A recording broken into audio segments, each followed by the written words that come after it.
హరీష్ రావు అంటున్నాడు నిన్న చేయకపోతే రాజీనామా చేస్తావా అని. నేను హరీష్ రావుకు సూటిగా కేసీఆర్ సవాలు విసురుతున్నా. 15 ఆగస్టు లోపల రుణమాఫీ నేను చేస్తా. నేను రుణమాఫీ చేస్తే నీ పార్టీని నువ్వు రద్దు చేసుకుంటావా? సవాల్ను స్వీకరించు. 15 ఆగస్టు లోపల 2 లక్షల రుణమాఫీ చేసి చూపిస్తా. అక్కడి సూర్యుడు ఇక్కడ మొలిచిన భూమి ఆకాశాలు తలకిందులైనా కేసీఆర్ ఫామ్ హౌస్లో ఊరేసుకొని సచ్చిన 15 ఆగస్టు లోపల రైతులకు 2 లక్షల రుణమాఫీ చేస్తా. చేసిన మరుక్షణమే నీ పార్టీని నువ్వు రద్దు చేసుకుంటావా?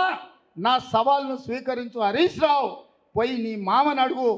నేను మాటిస్తే ఎట్లుంటానో తెలుస్తుంది. నీ మామకు తెలుసు నీకంటే ఎక్కువ.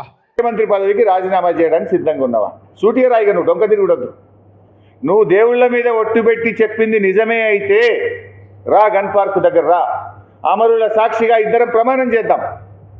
లేదంటే నువ్వు దేవుళ్ళను కూడా మోసం చేసినట్టే.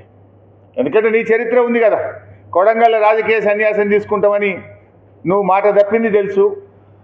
9వ తారీఖు నాడు ప్రమాణ స్వీకారం చేసిన నాడే రుణమాఫీ చేస్తా అని మాట తప్పింది ప్రజలకు గుర్తున్నది. ఇవన్నీ ప్రజల దృష్టిలో ఉన్నాయి. అందుకే ప్రజలు నీ ఆపద మొక్కులను నమ్ముతలేరు.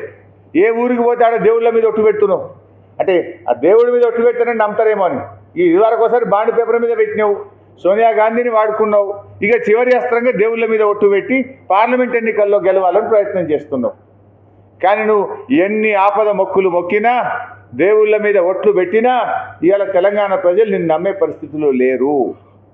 ఒకవేళ నువ్వు పెట్టిన ఒట్లే నిజమైతే, నిజంగానే నువ్వు చేసేది నిజమైతే కమాన్, ఎల్లుండి 10 గంటలకు గన్ పార్క్ దగ్గరికి అమరుల స్తూపం దగ్గర రావాలని చెప్పి నేను సవాల్ విసురుతా ఉన్నా.